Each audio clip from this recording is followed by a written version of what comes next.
Olá, alunos do curso de Engenharia Agronômica, turma do quarto período. Nessa semana, nós daremos continuidade à análise de crescimento no conteúdo da disciplina Fisiologia Vegetal. Bom, em relação às medidas de crescimento, nós já vimos que a técnica de análise de crescimento, desenvolvida por cientistas ingleses, permite, mediante avaliações periódicas e com a utilização de fórmulas matemáticas, a determinação do padrão de acúmulo e distribuição de matéria seca ou massa seca nas diversas partes da planta, durante o ciclo vegetativo e reprodutivo de determinadas espécies. Dentre as medidas de crescimento, nós precisamos calcular a área foliar e nós vimos na última aula que nós temos o scanner para a área foliar, né, aonde mede pela distribuição das folhas, né, por um contraste. Nós temos a medição por fórmulas, né, comprimento vezes a largura vezes um coeficiente de variação, um fator de correção. Nós temos também o método de disco, ou, sob o meu ponto de vista, o mais difícil deles. A estrutura das folhas ela é um importante fator para determinar a produtividade de uma comunidade vegetal e a avaliação cuidadosa de área foliar é, sem dúvida, o fator que auxilia na tomada de decisão para determinar uma planta mais produtiva. Materiais vegetativos mais produtivos possuem uma maior facilidade em manter uma área foliar por um maior período, possibilitando um melhor desempenho do aparato fotossintético. Aqui nós temos a avaliação da área foliar de uma muda de cafeeiro com 180 dias após a sua semeadura, com o tamanho padrão de 4 pares de folhas verdadeiras. Na verdade, gente, o padrão de mudas hoje para o campo, ela varia de 4 a 6 pares de folhas verdadeiras, né? Desconsiderando, então, as folhas cotiledonares, chamadas em mudas de cafeeiro de orelha de onça. Aqui nós fazemos a medição de todas as folhas, comprimento vezes a largura, né? Vezes o fator de correção. E aqui eu tenho a área foliar em cada uma delas, né? E aqui eu tenho um somatório. Então, essa planta aqui, ela tem uma área foliar de 291,7582 centímetros quadrados. Ou seja, não é uma área extremamente grande, não, mas é uma muda menor, é uma muda com 4 pares de folhas, então ela vai dar mais ou menos de 290, 250 mais ou menos, até 500 centímetros quadrados. Após a determinação da área foliar, seja pelo scanner ou seja por medidas considerando a largura vezes o comprimento vezes o fator de correção, nós vamos calcular a área foliar específica. Uma vez que nós vimos na aula passada como é feito o cálculo da matéria seca também das plantas, onde o material vegetal é levado para uma estufa de ventilação forçada a 60 graus, para que o material vegetal perca a umidade e ali fique a matéria seca que foi acumulada durante o desenvolvimento da planta. Então, uma das medidas que nós consideramos não lineares, e daqui em diante nós vamos estudar os parâmetros fisiológicos ou não lineares, né? Nós vamos observar aqui a área foliar específica, chamada de AF, a sigla, né, de área foliar específica. Ela é igual numa formulação da área da folha, né, como vocês observaram no slide anterior, que cada folha foi calculada separadamente a sua área, dividido pela matéria seca da folha. Este parâmetro, ele tem a unidade de decímetros quadrados por grama e ele relaciona a superfície da folha com o peso da folha, com o objetivo de verificar a área foliar em cada grama de folha. Indica também a espessura foliar. Aqui nós podemos ter um exemplo da área foliar específica, levando em consideração plantas que suportem o sombreamento. É claro, gente, que nós não vamos testar um sombreamento em plantas de milho, né? Elas só desenvolvem a pleno sol. né? Uma planta C4, como vocês já estudaram lá no conteúdo de fotossíntese. No entanto, aqui nós temos uma área sombreada. O Brasil tem poucas áreas sombreadas de cafeeiro. No entanto, o cafeeiro ele tem como origem o sombreamento, né? É lógico, a pleno sol ele fotossintetiza mais, no entanto, que ele produz mais por hectare. Aqui nós temos uma área sombreada com o mogno, então o cafeeiro e o mogno, eles são duas culturas que se adaptam bastante aqui na região sul de Minas Gerais, né? E é lógico, chega um ponto que esse mogno vai ser retirado, né? Uma vez que ele é cultivado para produção de madeira. Vem sendo uma adaptação boa do mogno sombreando o cafeeiro. Aqui nós vamos ter folhas do cafeeiro a pleno sol, com alta taxa fotossintética. Se ela tem uma alta taxa fotossintética, não há necessidade dela aumentar muito a sua área foliar, né? Porque ela tem uma interceptação muito boa de luz.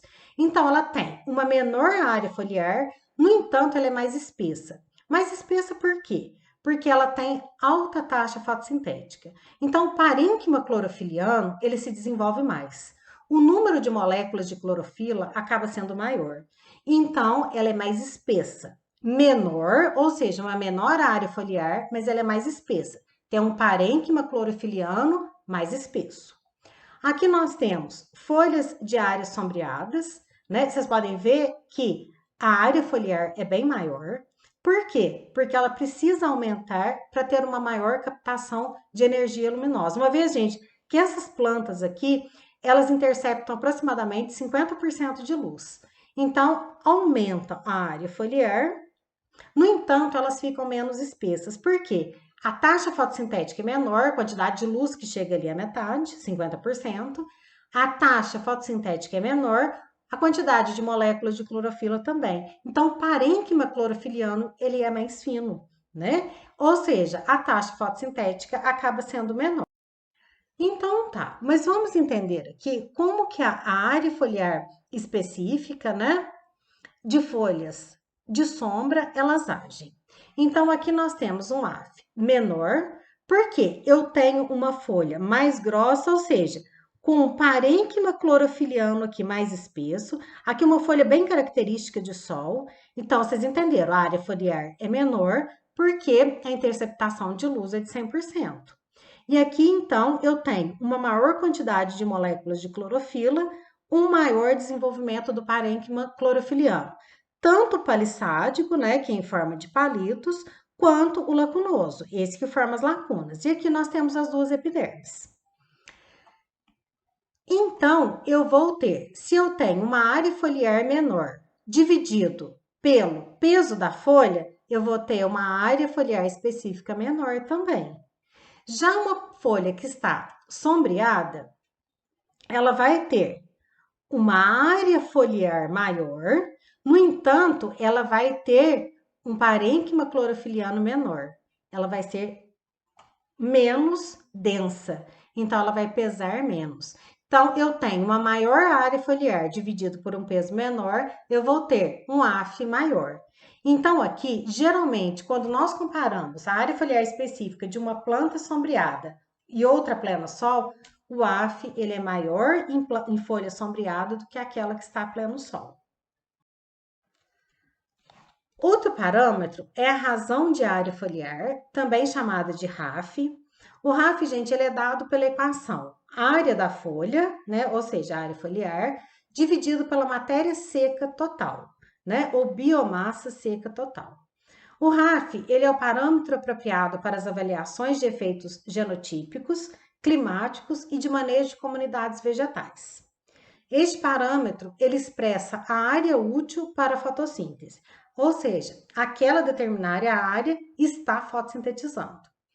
Ele é um componente morfofisiológico, pois é a razão entre a área foliar, área responsável pela absorção de luz e CO2, e é lógico, produção de glicose, e a massa seca total, resultante da fotossíntese líquida, ou seja, resultante do armazenamento que houve durante o desenvolvimento da planta. Ou seja, RAF é a área foliar em decímetros quadrados que é usado para produzir 1 grama de massa seca. Aqui nós temos uma avaliação de um híbrido de milho, ou seja, o milho, gente, ele tem uma alta capacidade fotossintética, principalmente quando há bastante luminosidade, disponibilidade hídrica e equilíbrio nutricional. E aqui a razão de área foliar, ela pode determinar quanto que essa planta absorveu de luz e CO2 e o que ela produziu de fotossíntese e acumulou na matéria seca total. Um uma outra medida de crescimento não linear, né? Ou seja, fisiológico, nós chamamos esses parâmetros de fisiológicos, né? É a razão de peso foliar, o RPF. Ele é dado pela matéria seca da folha, ou seja, o peso da folha, né, seca, dividido pelo peso da matéria seca total da planta. Aqui, gente, nós vamos fazer grama sobre grama, né? A massa seca da folha, a unidade é grama, a massa seca total, grama. Grama por grama, ela não apresenta unidade, né? Então, a razão de peso foliar, ela é importante quando se deseja estudar o desempenho de uma cultivar, principalmente em competições de cultivares.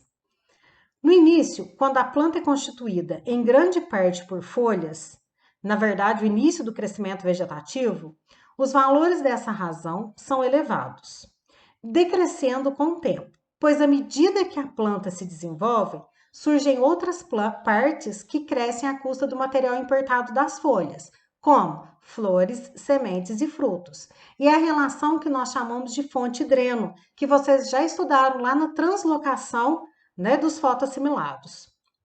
Considerando que 90% dos assimilados são produzidos na folha e translocados para o resto da planta, este é um parâmetro fisiológico que expressa a fração de matéria seca ou de massa seca não exportada das folhas para o resto da planta, ou seja, é aquela quantidade de reserva que ficou nas folhas. A maior ou menor exportação de fotoassimilados pode ser uma característica genética, a qual está sob a influência de variáveis ambientais, como disponibilidade de temperatura adequada, disponibilidade hídrica, equilíbrio nutricional. É lógico que os fatores ambientais, eles interferem, é claro, nas características genéticas, porque não adianta nada eu ter um híbrido de milho, por exemplo, com alta capacidade genética de produção, sendo que eu não tenho condições favoráveis para que ele atinja sua alta produtividade, como, por exemplo, uma adubação equilibrada. Aqui, então, a razão de peso foliar. Um exemplo aqui, o milho ele é bastante usado nestes exemplos por ser uma planta com alta capacidade fotossintética. Então, aqui nós temos, né, o valor do peso da matéria seca das folhas e depois o peso da matéria seca total da planta, levando em consideração que o milho depois ele tem o pendão, né, a flor masculina, e a boneca, a flor feminina, as flores e logo em seguida os grãos, né, que vão ser fortes drenos para essa planta. A taxa de crescimento absoluto é outro parâmetro não linear, ou seja, parâmetro fisiológico, aonde ele vai representar o ganho de matéria seca de uma planta sem levar em consideração o material inicial existente, que deu origem a esse ganho. Nós sempre vamos fazer a taxa de crescimento absoluto em relação às avaliações. Uma vez lembrando, gente, que esses parâmetros não fisiológicos, eles são avaliados durante um certo período de tempo. Então, por exemplo, nós temos uma planta de ciclo curto, mais ou menos nós vamos fazer as avaliações durante 60 dias. E nós sempre fazemos o comparativo entre a matéria seca total inicial menos a matéria seca da próxima avaliação. Então, por exemplo, eu fiz a avaliação aos 5, 10, 15, 20 dias. Então, por exemplo, eu vou fazer a matéria seca total aos 10 dias, menos a matéria seca total aos 5 dias. T2, 10 dias, menos 5 dias, que vai dar uma média de 5. A cada 5 dias eu estou avaliando esse experimento. E ele vai ser dado, né, a matéria seca total da planta dividida pelo tempo. Geralmente, gente, eu fixo esses intervalos de tempo. Eu não começo, por exemplo, com 5, de repente eu vou para 10, 20, 30 dias. Não. Se eu avalio a cada 5 dias, eu vou fixar 5 dias até o final da minha avaliação. Ah, não, eu vou avaliar a cada 10 dias. Eu vou avaliar a cada 10 dias. Isso dá para ver quanto ele ganhou nesse curto espaço de tempo. Em 5 dias, quanto que ele fotossintetizou mais? Qual que é a condição climática que a planta se encontrava naquele determinado momento que favoreceu o maior ou menor desenvolvimento da planta? Bom, gente, muito obrigada e até a próxima aula.